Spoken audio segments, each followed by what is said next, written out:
বাতিলদের নিরস্ত করে দ্বীনের প্রদীপ জ্বালালে, সুন্নতকে আবার জাগালে, হে ইমাম আহমদ রাজা, ইমাম আহমদ রাজা। আলহামদুলিল্লাহি রাব্বিল আলামিন ওয়াসসালাতু ওয়াসসালামু আলা সাইয়্যিদিল মুরসালিন, আম্মা বা'দ, ফাআউযু বিল্লাহি মিনাশ শাইতানির রাজীম, বিসমিল্লাহির রহমানির রহিম। আসসালাতু ওয়াসসালামু আলাইকা ইয়া রাসূলুল্লাহ ওয়া আলা আলিকা ওয়া আসহাবিকা ইয়া হাবিবাল্লাহ। আসসালাতু ওয়াসসালামু আলাইকা ইয়া নবিয়াল্লাহ ওয়া আলা আলিকা ওয়া আসহাবিকা ইয়া নূরাল্লাহ। প্রিয় মাদানী চ্যানেল দর্শকবৃন্দ, আবারও উপস্থিত হয়েছি মাদানী চ্যানেল বাংলার অনুষ্ঠান, যার নাম আলা হজরত রহমতুল্লাহ আলাইহির দ্বীনি খিদমত। আলহামদুলিল্লাহ, প্রতি পর্বের নেই আজকে আমরা একটি বিষয় নিয়েছি আলা হজরত রহমতুল্লাহ আলাইহির দ্বীনি খিদমত সম্পর্কে। ইনশাআল্লাহ সময় সাপেক্ষে বিষয়ের নামও বলা হবে এবং সেই বিষয়ে আলোচনা করা হবে। আসুন অনুষ্ঠানের শুরুতে নবী রহমত, শফিয়ে উম্মত, তাজদারে রিসালাত সাল্লাল্লাহু আলাইহি ওয়াসাল্লাম এর উপর দুরূদে পাক পাঠ করার কি ফজিলত ও বরকত রয়েছে তা আমরা শ্রবণ করি। দুরূদে পাক তো সেই আমল যেটি বান্দার দুনিয়াকেও সুন্দর করে, আখিরাতকেও সৌন্দর্য করে। আমির আহলে সুন্নাত দামাত বারাকাতুহুল আলিয়া স্বয়ং নিজে একটি পুস্তিকা রিসালা লিখেছেন, যার নাম হচ্ছে জিয়ায়ে দুরূদ সালাম। এর মধ্যে দুরূদে পাকের ফজিলত রয়েছে, বারাকাত রয়েছে, দুরূদে পাক কোথায় কোথায় কাজে এসেছে বান্দার, সেগুলো বর্ণিত রয়েছে। আসুন শুরুতেই দুরূদে পাকের ফজিলত শ্রবণ করি। নবী রহমত, শফিয়ে উম্মত, তাজদারে রিসালাত সাল্লাল্লাহু আলাইহি সাল্লাম এর আলিশান ফরমান হচ্ছে যে ব্যক্তি আমার প্রতি 100 বার দুরূদ শরীফ পাঠ করে, আল্লাহ তাআলা তার উভয় চোখের মাঝখানে লিখে দেন যে এই ব্যক্তি কপটতা এবং জাহান্নামের আগুন থেকে মুক্ত। আল্লাহু আকবার। দুরূদে পাকের ফজিলতই এটা যে আল্লাহ তাআলা তার দু চোখের মাঝখানে কপালে লিখে দেন এই ব্যক্তি মুনাফিকি থেকে, কপটতা থেকে এবং স্বয়ং জাহান্নামের আগুন থেকে মুক্ত।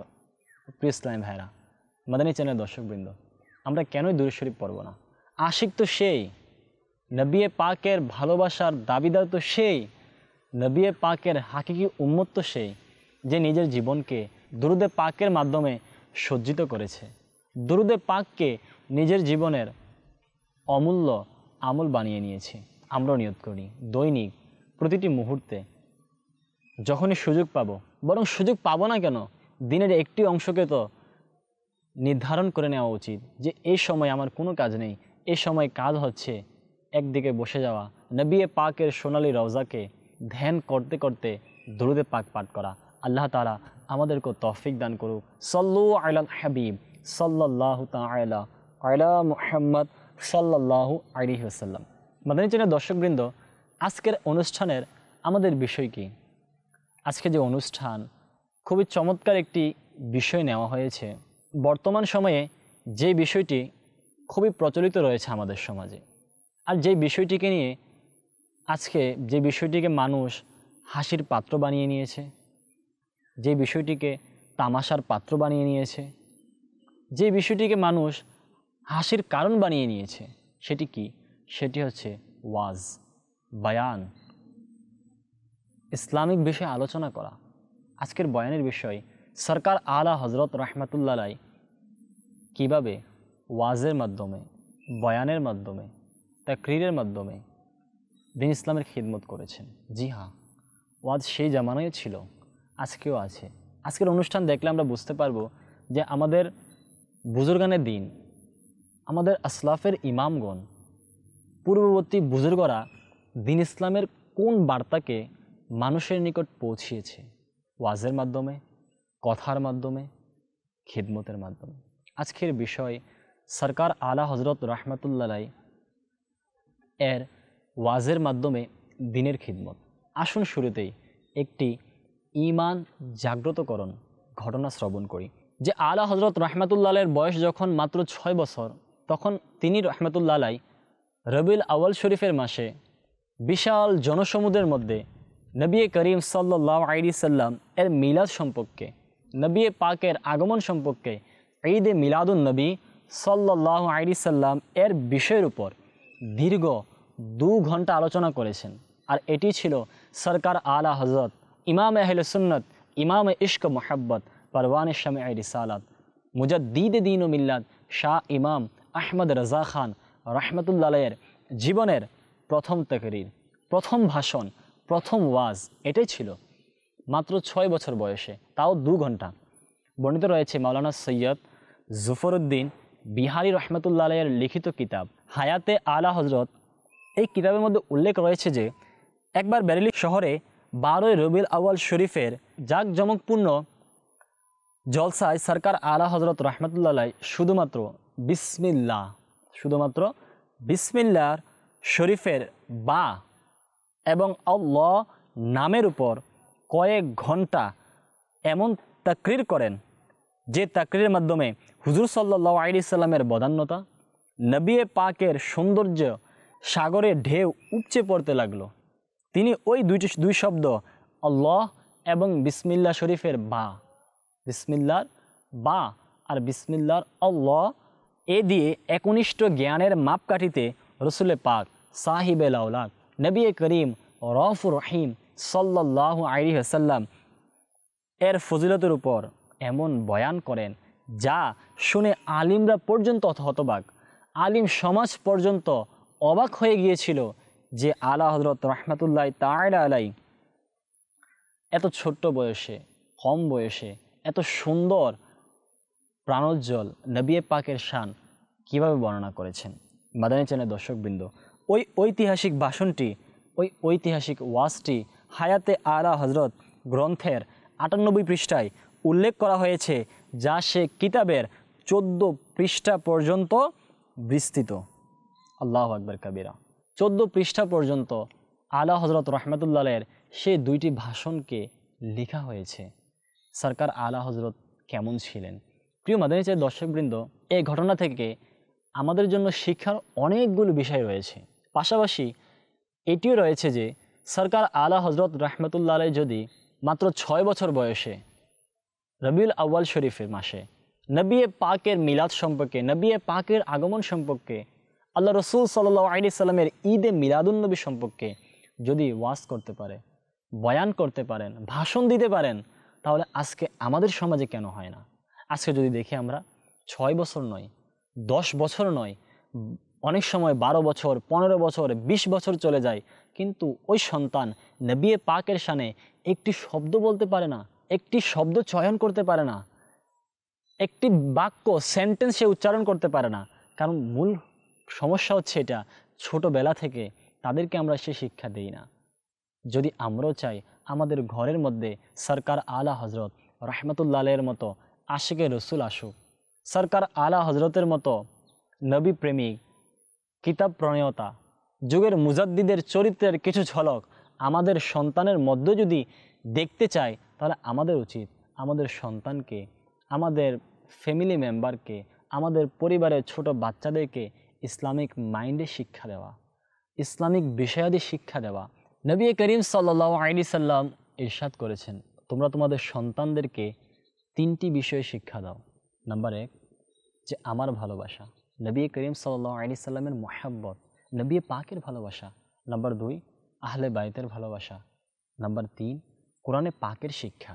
মাদানী চ্যানেলের দর্শক শ্রোতা, আজকে আমরা চিন্তা করি, আমরা কি আমাদের সন্তানদেরকে এই 3টি শিক্ষা দেই? বাস্তবিকভাবে সত্যিকার অন্তরে নিয়তের সাথে যদি কেউ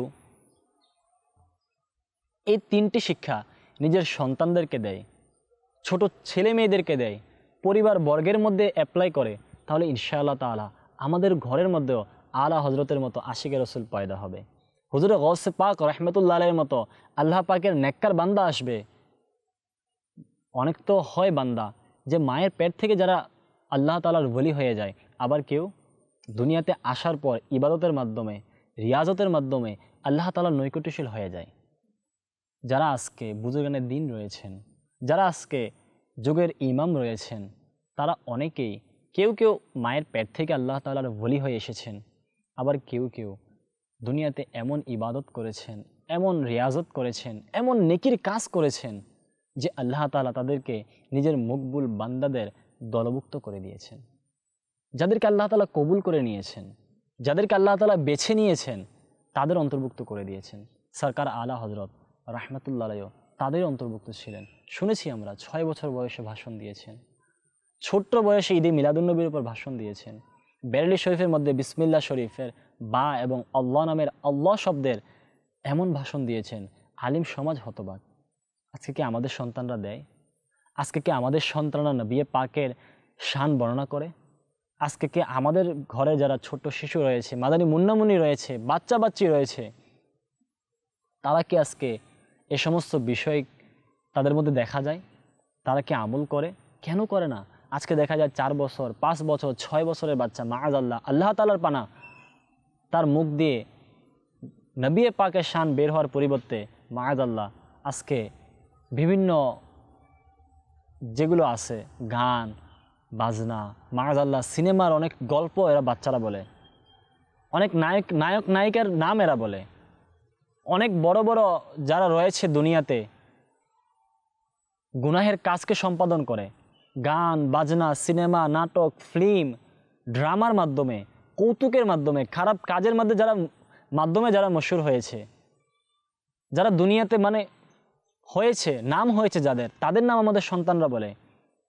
কিন্তু আমাদের উচিত হচ্ছে আমাদের সন্তানদেরকে আলা হজরতের নাম শেখানো, আমাদের সন্তানদেরকে আলা হজরতের চরিত্রের দিক বলা, আমাদের সন্তানদেরকে সরকার আলা হজরতের রাহমাতুল্লাহ তাআলা আলাইহির যে চরিত্রের বিশেষ গুণ ছিল সেগুলো শিক্ষা দেওয়া। তাহলে ইনশাআল্লাহ তাআলা আমাদের ঘরের মধ্যেও সরকার আলা হজরতের মতো আল্লাহ তাআলার নেককার বান্দা আসবে, হুজুর গৌসে পাকের মতো মকবুল বান্দা হবে, খাজা গরিবে নওয়াজের মতো এমন আল্লাহ তাআলার বন্ধু হবে ইনশাআল্লাহ তাআলা। আজকের বিষয় সরকার আলা হজরত রাহমাতুল্লাহ তাআলা আলাইহির ওয়াজের মাধ্যমে দ্বীনি খিদমত। আসুন এই সম্পর্কে আরও একটি ঘটনা আমরা শ্রবণ করি।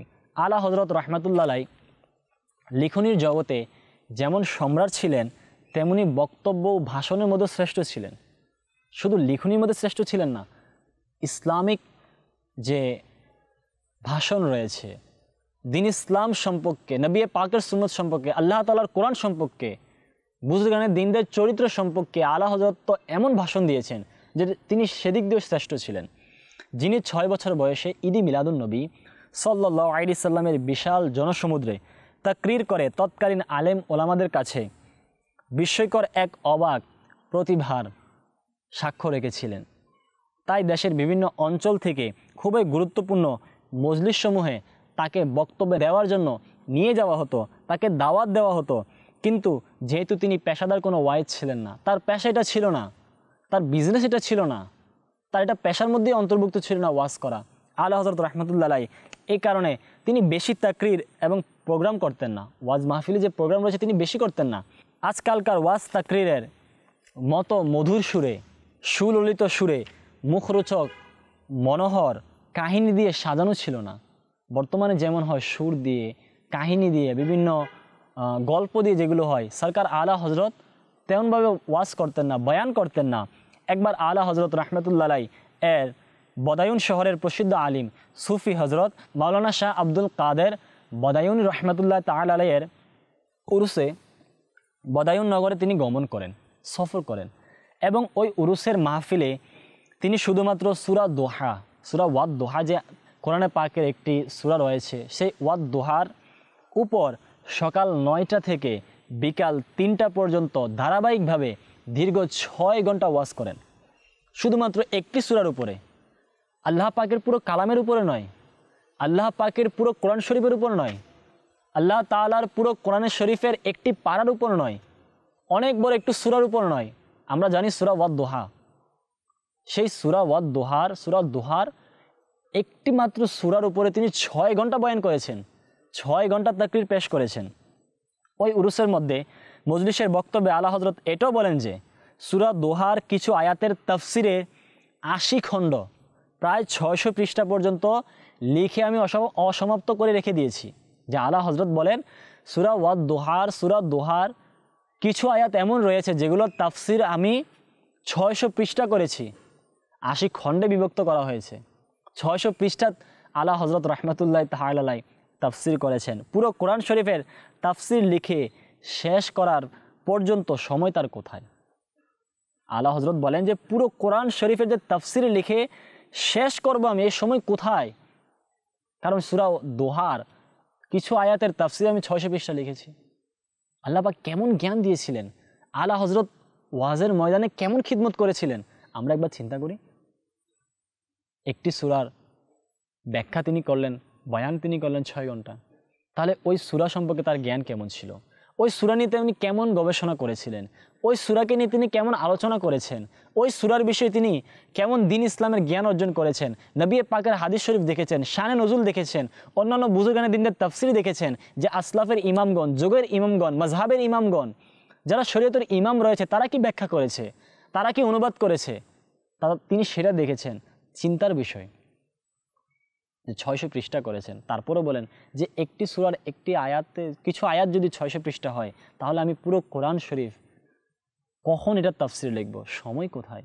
সরকার আলা হযরত এমনই ছিলেন, দ্বীনের খিদমত তিনি ওয়াজের মাধ্যমে এভাবে করেছেন। শুধু তাই নয়, আসুন আরও একটি ঘটনা আমরা শুনি।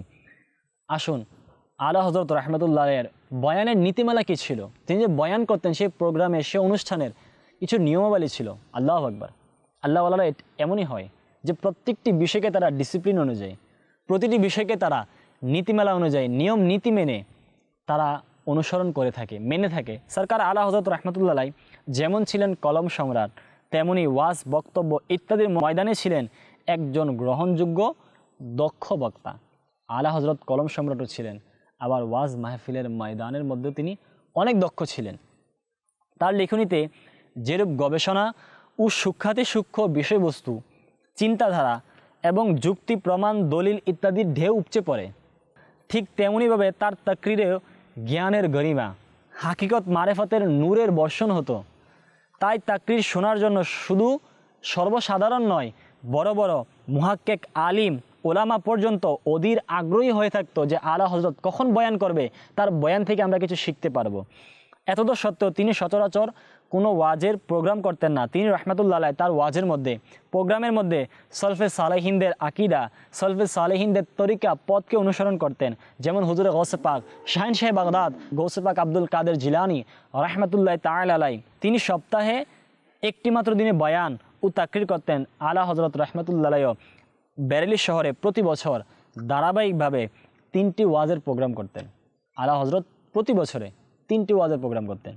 নাম্বার 1, ছাত্রদের প্রাতিষ্ঠানিক শিক্ষা সমাপনীর সালানা জলসা। নাম্বার 2, ঈদে মিলাদুন্নবী।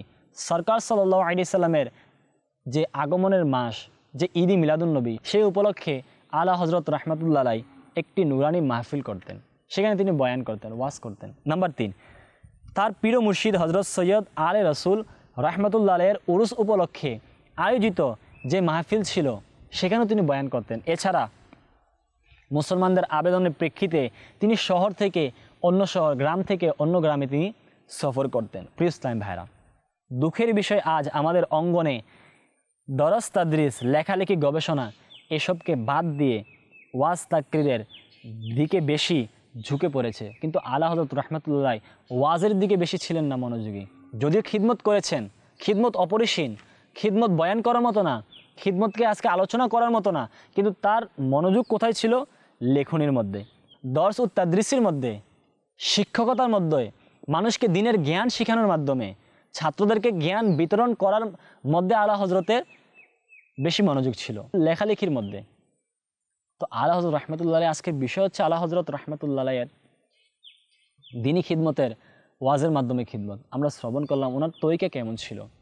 উনি 3 জায়গায় বয়ান করতেন, কিন্তু এমন বয়ান করতেন আলেম ওলামারা, যারা মুহাক্কিক আলিম ছিলেন, বড় বড় আলিম ছিলেন তৎকালীন সমাজে, তারা পর্যন্ত সরকার আলা হযরত রাহমাতুল্লাহ তাআলা আলাইহির বয়ান শোনার জন্য অধীর আগ্রহে বসে থাকতেন। আজকে যদি আমরা আমাদের সমাজে তাকাই, মাশাআল্লাহ, আল্লাহ তাআলা দয়ায়, বরকতে অনেক তো এমন আছে যারা বুঝে গেলেন দ্বীনদের তরিকাকে অনুসরণ করে ওয়াজ করে থাকে, মাহফিল করে থাকে, বয়ান করে থাকে। কিন্তু দুঃখের বিষয় এটা যে আজকে আমাদের সমাজে কিছু পাওয়া যায় যারা ওয়াজের নামে হাসি তামাশা, ওয়াজ মাহফিলের মধ্যে কৌতুক, গল্প, দুনিয়াবি বিষয়কে নিয়ে আসে। কিন্তু নয় প্রিয় ইসলামী ভাইরা, ওয়াজের মাহফিল কেমন হবে, ওয়াজের প্রোগ্রাম কেমন হবে, বয়ান কাকে বলে, যেগুলো বুজুর্গানের দিনরা করেছেন, আজকে যদি আমরা দেখি আমাদের বুজুর্গদের তরিকা কেমন ছিল, হুজুর গৌসে পাকের তরিকা কেমন ছিল, খাজা গরিবে নওয়াজের তরিকা কেমন ছিল, সরকার আলা হজরতের তরিকা কেমন ছিল, আর এই জামানার মধ্যে, এই যুগের মধ্যে কোরবান হয়ে যান আমার আমির আহলে সুন্নাতের প্রতি, যিনি একজন মর্দে মুজাহিদ। আমির আহলে সুন্নাতের তরিকা দেখেন, আল্লাহু আকবার, প্রত্যেক সপ্তাহ মাদানী মুজাকারা দেখেন, ইলমে দিনের বাগান, এটিও ওয়াজ, এটিও মেহফিল, এখানেও বয়ান হয়, কিন্তু সেটা হয় আখেরাতের। কিন্তু আজকে আমাদের সমাজে কিছু মানুষ ওয়াজের নামে দিন ইসলামের বিরুদ্ধাচরণ করছে, দিন ইসলামের বিরুদ্ধে যাচ্ছে। মানুষ আজকে ওয়াজে এসে খুব কমই হেদায়েত পাচ্ছে। মানুষ আজকে ওয়াজে এসে আল্লাহ তাআলার প্রাণে এমনও পাওয়া যায় যারা দিন ইসলাম থেকে দূরে চলে যায়, কৌতুক শুনে, গল্প শুনে, হাসি তামাশা করে। এটা তরিকা নয়। ওয়াজ সেটাকে বলে মানুষের যে প্রতিটা কথা বের হবে তো সাধারণ মানুষের অন্তরের মধ্যে তীরের মতো আঘাত করবে। যখন ওয়াইজ যিনি বয়ান করছেন, সে বয়ানকারী, সে দিনের দায়ী, সে মুবাল্লিগ যখন বয়ান করবে, তখন তার প্রতিটি কথা আল্লাহ তাআলা যেন সাধারণ মানুষের অন্তরের মধ্যে গেঁথে দেন, এমনভাবে বয়ান করতে হবে, দোয়া করতে হবে। আজকে আমাদের সমাজে হয়তো এগুলো নেই, কিন্তু বুজুর্গানের দিনদের জীবনে যদি আমরা দেখি, সরকার আলা হজরতের জীবনে যদি দেখি, কিন্তু তাদের তরিকাই ছিল আলাদা, তাদের পথই ছিল আলাদা। যে মানুষ তাদের দরবারে আসতো, মানুষ তাদের বুজুর্গদের, আমাদের ইমামদের, যুগশ্রেষ্ঠ আল্লাহ ওয়ালাদের, আল্লাহর ওলিদের দরবারে আসতো, এদের মুকাদ্দার চেঞ্জ হয়ে যেত, তাকদির পরিবর্তন হয়ে যেত। হাফিজ ইসলাম ভাইরা, ওয়াজ করা তো আলাদা বিষয়, আল্লাহ ওয়ালারা যখন কথাও বলতেন, কেউ কোনো সমস্যা নিয়ে আসতো, আল্লাহ ওয়ালারা এমন সমাধান দিতেন যে তারা অবাক হয়ে যেত। ওয়াজও করতেন, যেমন যুগশ্রেষ্ঠ একজন আল্লাহর ওলি হযরত সৈয়দনা ইব্রাহিম বিন আদহাম রাহমাতুল্লাহ আলাইহি, আল্লাহু আকবার, তিনি কেমন ব্যক্তিত্ব ছিলেন। যদিও আজকে আলা হজরত রাহমাতুল্লাহ আলাইহির ওয়াইজের খিদমত এটা ওই বিষয়ের সাথে সামঞ্জস্যপূর্ণ, সেজন্য বলার চেষ্টা করছি যে আজকে আমাদের সমাজে ওয়াজ হয়, মানুষ যারা বয়ানকারী ওয়াইজ মানুষের সাথে কথা বলে, কিন্তু আমাদের কথার কোনো প্রভাব পড়ে না। সৈয়দনা ইব্রাহিম বিন আদহাম রাহমাতুল্লাহ আলাইহি এর দরবারে একবার এক যুবক আসলো, এসে তার একটা সমস্যা বলল। ঘটনাটা কিছুটা এরকম যে, হুজুর, আমার সকল অভ্যাস তো চলে যায়, কিন্তু একটা অভ্যাস যায় না, সেটি হচ্ছে কি? গুনাহের অভ্যাস। ইব্রাহিম বিন আদহাম রাহমাতুল্লাহ আলাইহি বললেন, হে যুবক, গুনাহ করতে মন চায়? বলল, হ্যাঁ মন চায়। কয়েকটা কাজ করো, আল্লাহ তাআলার মিলকিয়াত থেকে, আল্লাহ তাআলার মালিকানাধীন রাজত্ব থেকে তুমি বের হয়ে যাও, এরপরও গুনাহ করো। আচ্ছা মাদানী চাই দর্শকবৃন্দ, আজকে আমি যেখানে আছি, আপনি যেখানে রয়েছেন, আমরা দুনিয়ার যে প্রান্তে থাকি, বলুন দুনিয়ার এমন কোন প্রান্ত রয়েছে যেটার মালিক আল্লাহ তাআলা নয়, যেটার মধ্যে রাজত্ব আমার মালিকের কাছে নেই? সব জায়গায় রয়েছে। তো ওই যুবক বললেন, হুজুর এটা তো সম্ভব নয়, আপনি আরেকটা উপায় বলুন। ইব্রাহিম বিন আদহাম রাহমাতুল্লাহ তাআলা আলাইহি বললেন, গুনাহ করতে মন চায়, একটা কাজ করো, আল্লাহ তাআলা দেখে না, এমন জায়গায় লুকিয়ে গুনাহ করো। সে যুবক বলল, হুজুর এটা কীভাবে সম্ভব? যেখানে লুকিয়ে, দিনে রাতে, আলোতে, অন্ধকারে, মানুষের সামনে, গোপনে, একাই, গর্তে, জমিনের নিচে গিয়ে গুনাহ করলে আল্লাহ তাআলা দেখে, এটা সম্ভব নয়, আপনি আরেকটি উপায় বলুন। ইব্রাহিম বিন আদহাম রাহমাতুল্লাহ আলাইহি বললেন, হে যুবক, গুনাহ করতে মন চায়, একটা কাজ করো, গুনাহ করো, কিন্তু আল্লাহ তাআলা রিজিক খাওয়া বন্ধ করে দাও, আল্লাহ তাআলা রিজিক খাওয়া বন্ধ করে দাও। ওই যুবক বলেন, হুজুর এটা কীভাবে সম্ভব? দানা দানা আল্লাহ তাআলার, পানি আল্লাহ তাআলার, যা খাচ্ছি সব আল্লাহ তাআলার, যা পান করছি সব আল্লাহ তাআলার, রিজিকের মালিক আল্লাহ তাআলা, নিয়ামতের মালিক আল্লাহ তাআলা, সব দিচ্ছে আল্লাহ তাআলা, এটা কীভাবে সম্ভব? ইব্রাহিম বিন আদহাম রাহমাতুল্লাহ আলাইহি বললেন, হে যুবক, একটা কাজ করো, গুনাহ করতে মন চায়, যখন মৃত্যুর সময় আজরাইল আলাইহিস সালাতু ওয়াস সালাম তোমার রূহকে কবজ করবে, রূহকে মানে নিয়ে যাবে, তোমার মৃত্যু হয়ে যাবে, তখন তুমি মৃত্যুর অর্ডারকে বাদ দিয়ে দিও, তুমি এটাকে মানিও না। তখন বললেন, এটা কীভাবে সম্ভব? আজরাইল তো কারো কথা শুনবে না। তখন ইব্রাহিম বিন আদহাম বললেন, হে যুবক, শোনো, যদি আল্লাহ তাআলার মালিকানাধীন রাজত্ব থেকে বের হতে না পারো, আল্লাহ পাকের মালিকানাধীন যে এরিয়া রয়েছে, রাজত্ব রয়েছে, মিলকিয়াত রয়েছে, সেটাতে যদি বের হতে না পারো, আল্লাহ তাআলা দেখে না এমন কোনো জায়গায় যদি লুকিয়ে গুনাহ করতে না পারো, আল্লাহ তাআলা রিজিক খাওয়া যদি বন্ধ করতে না পারো, মৃত্যুর আদেশকে যদি বাতিল করতে না পারো, তাহলে একটাই উপায়, গুনার অভ্যাসকে ছেড়ে দাও।